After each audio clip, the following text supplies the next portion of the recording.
deputada Jandira Fegali está aqui para conversar com a gente. Ela que, além de deputada federal, também é médica, Sim. Então pode conversar com a gente com muita propriedade sobre o quanto é importante a gente falar sobre saúde pública, sobre o ponto de vista da saúde pública e acabar com essa polarização de eu sou contra ou a favor do aborto. Não, e a gente dizia aqui, Jandira, antes de passar a palavra para a deputada Jandira Fegali, do PCdoB do Rio de Janeiro, que anteontem, naquele atropelo do Lira, 20 e poucos segundos, eu ouvi uma voz ali no fundo, no plenário, eu achei que era a voz da Jandira. O PCdoB é contra, hein, Lira? Eu acho que foi a Jandira, a única que conseguiu falar. Ele atropelou todo mundo, a voz da Jandira se fez ali. Queríamos te ouvir sobre isso, né? Além do que a Gabi trouxe, também como resistir a esse atropelo, e parece que eles estão perdendo essa batalha, pelo menos, mas queria te ouvir sobre isso. Boa noite, deputada. Boa noite. Boa noite, é um prazer estar com vocês sempre. De fato, a voz era minha, Rodrigo. Eu que gritei lá de trás para marcar, mas um pouco antes eu tinha feito um discurso de plenário. Eu me pronunciei na tribuna da Câmara sobre esse tema, sobre esse assunto, e coloquei muito claramente: isso não é um assunto de religião, não é um assunto de polícia, isso é um assunto de saúde pública e sempre foi. Sempre foi. A questão que nós estamos vivendo na Câmara dos Deputados é que há uma tentativa dessa extrema-direita de nos pautar. Eles querem pautar a sociedade a partir da agenda que eles querem nos impor. Quem é no Brasil que está preocupado em aumentar a pena de mulher que faz aborto? Quem está debatendo isso? Ninguém. Muito menos em caso de estupro, que é o aborto legal, né? Da mesma forma como eles botam lá na comissão o projeto das drogas, né? De equalizar usuário e traficante. Da mesma forma como eles querem colocar o projeto da anistia dos envolvidos no 8 de janeiro, lá na Comissão de Constituição e Justiça. Ou seja, eles fazem uma agenda que é para manter esse núcleo conservador, esse núcleo duro do eleitorado deles, e o que importa ao país acaba não entrando, né? Porque o que importa ao país são outros temas. Estão importando os temas dos planos de saúde que estão cancelando, está importando o tema do emprego, da industrialização, da cultura, da questão das bolsas de ciência, a questão da educação. Eles não querem, eles não têm nenhum compromisso com o Brasil, nem com o povo brasileiro. E esse projeto, além de tudo, ele tem alguns graves problemas, porque, óbvio, é natural que a gente foque a discussão na questão do estupro. Isso é natural, porque isso é tão chocante que as pessoas falam muito nisso, né? Criança não é mãe, estuprador não é pai, né? A gente tem chamado de PL do estupro, alguns falam de PL da gravidez infantil, cada um está marcando. No entanto, é bom dizer o seguinte: o projeto inteiro é muito ruim, inteiro, porque pode ser que, para tentar aliviar, tirem o artigo do estupro e deixem o resto. E esse resto é muito ruim e é inconstitucional. O PL ele equilibra, ele equipara o aborto ao homicídio em qualquer caso. O aborto já é ilegal. Ele já é ilegal, ninguém está legalizando o aborto ou descriminalizando com esse projeto. O que ele faz é aumentar a pena equiparando ao homicídio simples, que é de 6 a 20 anos de pena para a mulher e para o profissional de saúde, inclusive nos casos de autoaborto. A gente a vida inteira denunciou e disse que muitas mulheres no desespero, pela falta de apoio do Estado, pelo abandono do companheiro, pelo desemprego, maternidade não é uma questão individual e nunca foi. Essas mulheres botam agulha de tricô, tomam remédio, fazem de tudo para, às vezes, perder uma criança no momento de desespero. Esta mulher também pode levar uma pena de 20 anos no autoaborto, né? E, além disso, eles escrevem algo, assim, além de ser inconstitucional, porque homicídio, quando você compara com homicídio, você dá uma personalidade jurídica ao feto, e isso não existe na Constituição. Você é cidadão, você é uma personalidade no Código Civil e no Código Penal quando você nasce vivo. O feto não tem personalidade jurídica, você não pode equiparar isso ao homicídio, isso é inconstitucional, né? Então, obviamente que eles fazem isso em todos os casos do aborto ilegal.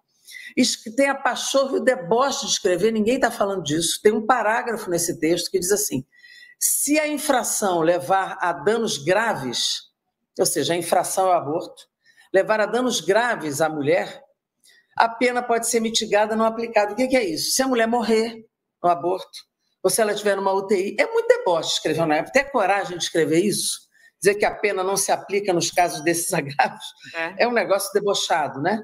E depois eles trazem o estupro de novo para a ilegalidade e aplicam a mesma pena, que é maior do que a do estuprador, é maior que a do infanticídio, por exemplo, né? Se uma mulher mata o filho que já nasceu, ela tem uma pena menor, Né? Tão cruel que uma mulher que comete um infanticídio ficaria presa menos tempo, né?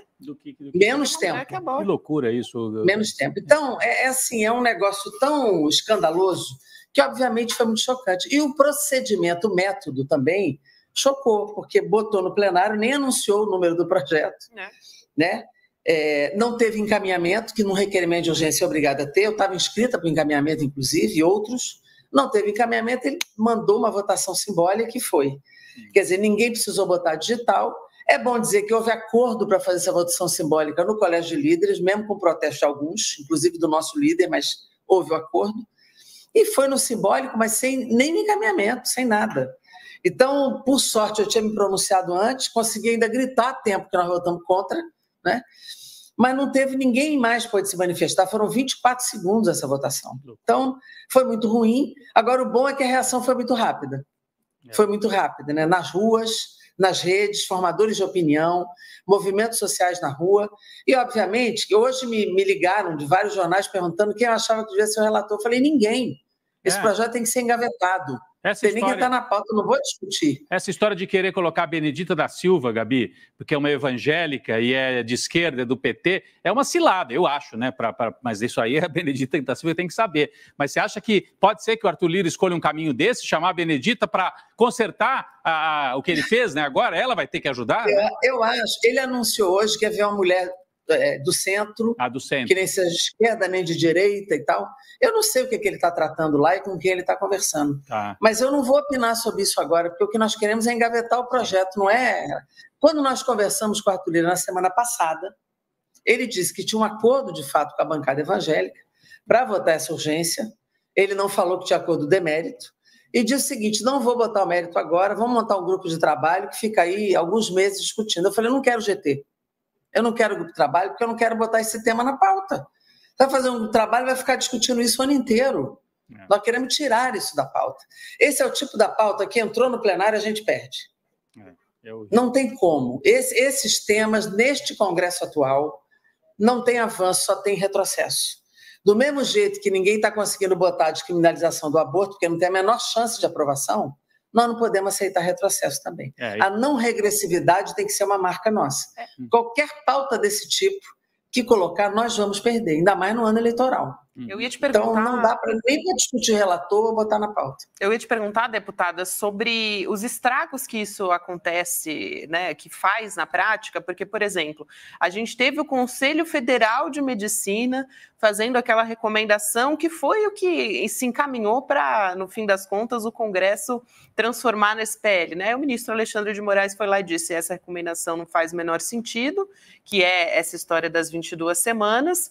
E da assistolia, questão da assistolia. Isso, exatamente. E aí a gente tem o Conselho Federal de Medicina, que deveria estar ali regulando a profissão médica, né, trazendo essa pauta em relação ao aborto, que seria também uma continuidade do negacionismo que já surgiu durante a pandemia de Covid. O Conselho teve um papel também nisso. E teve exatamente. Esse horrível, o papel horrível das entidades médicas. Aí eu te pergunto, deputada, se eu fiquei com vergonha, por ser médica, eu fiquei com vergonha. Eu imagino. Eu te pergunto a insegurança jurídica que tudo isso que a gente está vivendo agora atrás para os profissionais justamente que dão o suporte ao aborto legal, né? Porque os médicos já podem fazer uma obstrução ali de consciência e dizer eu não posso abortar, mas os hospitais, por lei, precisam fazer. Agora, o que isso gera na prática, deputada? Não, isso gera na prática, essa pena não é só para a mulher, é para o profissional também.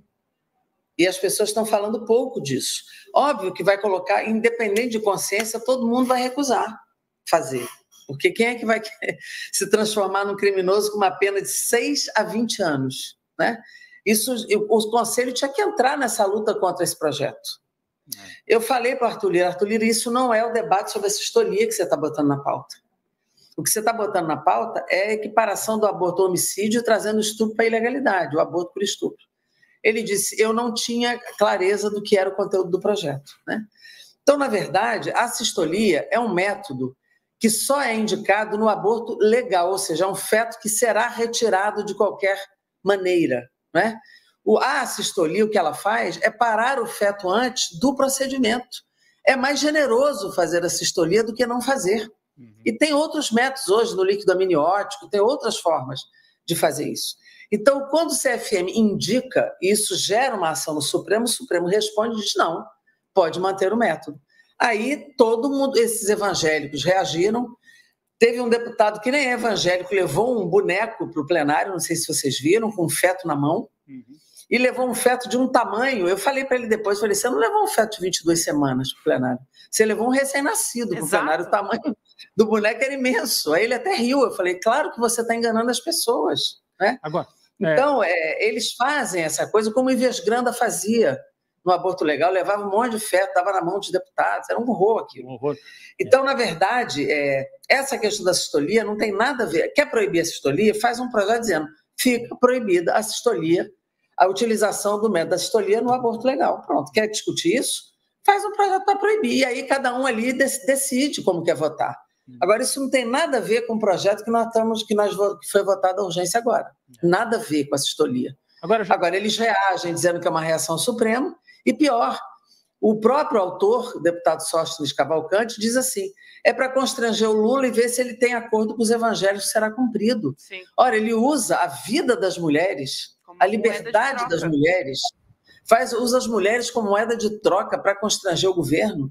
Isso é uma vergonha, eu acho isso de um baixíssimo nível, né, de uma baixa qualidade de atuação política, eu acho que isso não é aceitável. Eu tenho uma boa relação com o deputado Sóstenes, inclusive ele é da bancada do Rio, ele é um cara sempre gentil, sempre educado, mas não pode falar uma coisa dessa, porque isso desqualifica a ação política num momento como esse. Agora, deputada Jandira, só para a gente tentar fazer um pouco de análise política rapidamente aqui, né? Apesar do tema quente aqui, dessa história do PL do estupro, você acha que pode ser uma virada? Porque o setor progressista, democrático, estava muito na defensiva, né? Para não dizer que estava assim parado mesmo, né? Inclusive o governo, as lideranças do governo, aceitando de barato que a direita está numa ofensiva que você não pode fazer nada. Mulheres foram para a rua, reagiram, jornalistas na mídia tradicional, nas redes sociais e nas ruas, né, nos três, e também no parlamento as mulheres progressistas. Pode ser um momento de virada esse tema, da sociedade dar uma acordada e ver que precisa enfrentar essa ofensiva da direita? Como é que você está vendo esse momento político no Brasil? Eu espero que seja, viu, Rodrigo? Porque, de fato, nós precisamos reocupar as ruas, inclusive para fazer a defesa daquilo que a gente acredita, do que de bom o governo faz, e, ao mesmo tempo, fazer a pressão devida no parlamento, no governo. Isso não é um problema e nem nunca foi.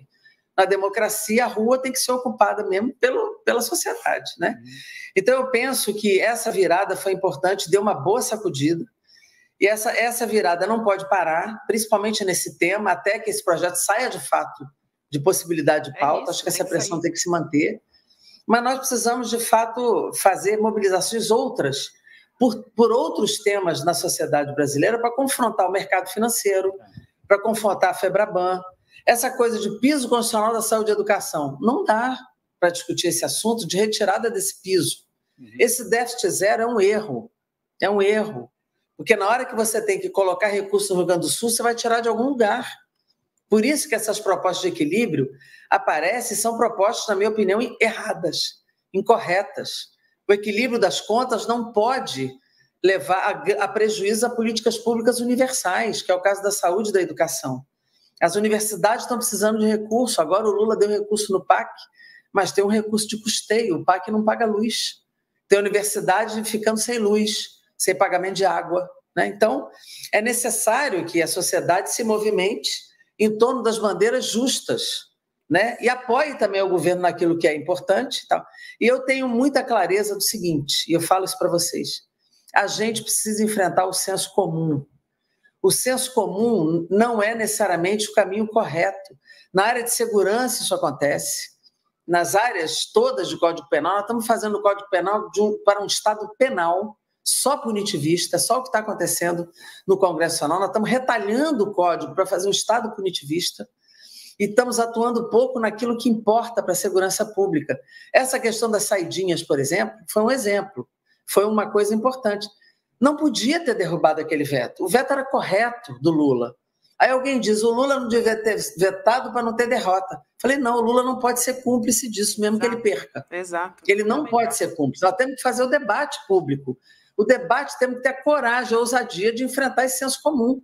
E alguns candidatos, que são candidatos a prefeito, mesmo na esquerda, votaram para derrubar o veto. Como se alguém fosse enganado por isso. A pessoa tem uma história, ninguém vota por causa disso, ou deixa de votar. Isso é uma bobagem. As pessoas que conhecem a minha história, se eu tivesse votado assim, dizer, tá vendo o oportunismo só porque é candidato.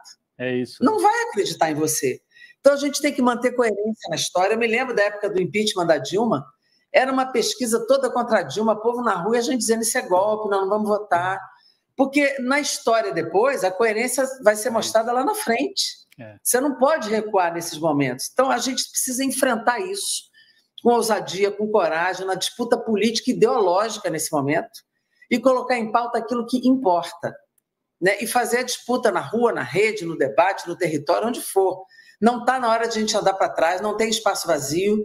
Se a gente não avançar agora, não sei o que vai acontecer aí na frente. É fundamental essa sua fala, deputada, porque a gente justamente falava sobre a importância de ter a coragem, a gente falava aqui com a Cristina Serra também, e a gente falando sobre isso, sobre a coragem de se posicionar num momento como esse. Essa questão da saidinha é isso, são evidências científicas, não existe...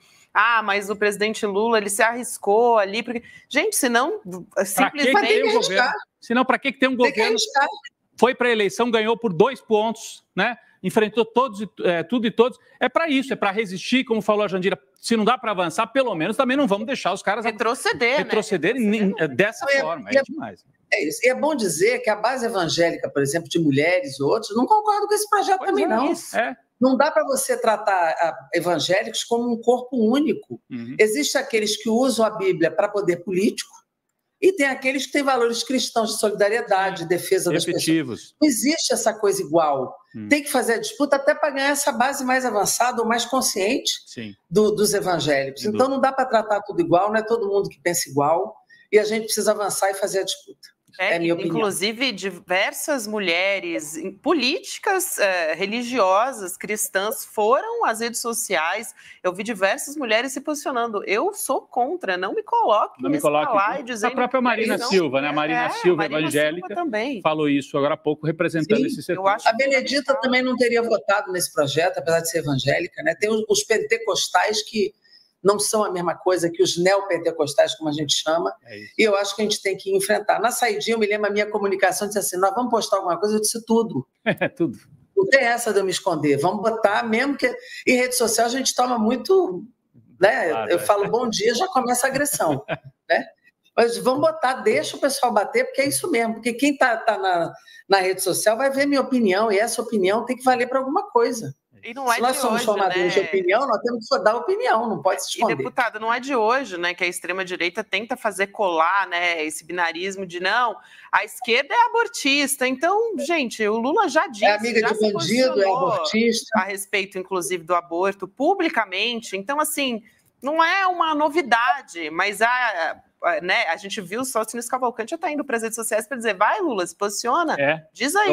Provocando. Mas é o uso, né? O uso das mulheres, da vida das mulheres para esse jogo. Isso é muito feio. Canalha. Eu, em 2006, quando fui candidata ao Senado, pelo fato de eu ter relatado o aborto legal no SUS, eu fui a primeira vítima de fake news no Brasil. Não tinha nem WhatsApp, nem Facebook, só tinha SMS.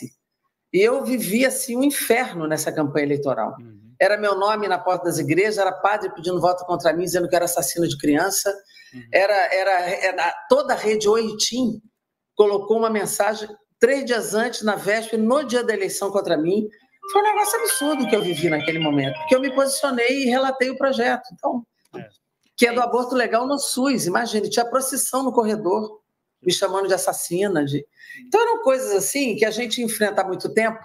Então, não é agora que eu vou ter medo de enfrentar esse tema. Já estou com as costas bem duras nisso aí. Ainda mais nós mulheres, né? Requer muita coragem. Exatamente. Deputada, quero te agradecer. Nada de nós sem nós, né? É isso. Quero te agradecer. Não resolvam as coisas por nós sem nós, né? Não dá. Exatamente. E por nós. Isso. Obrigada, deputada Jandira Fegali. Sempre um prazer te ouvir. Obrigado. E até uma próxima. É isso. Estou à disposição, gente. Tchau, tchau. Obrigada.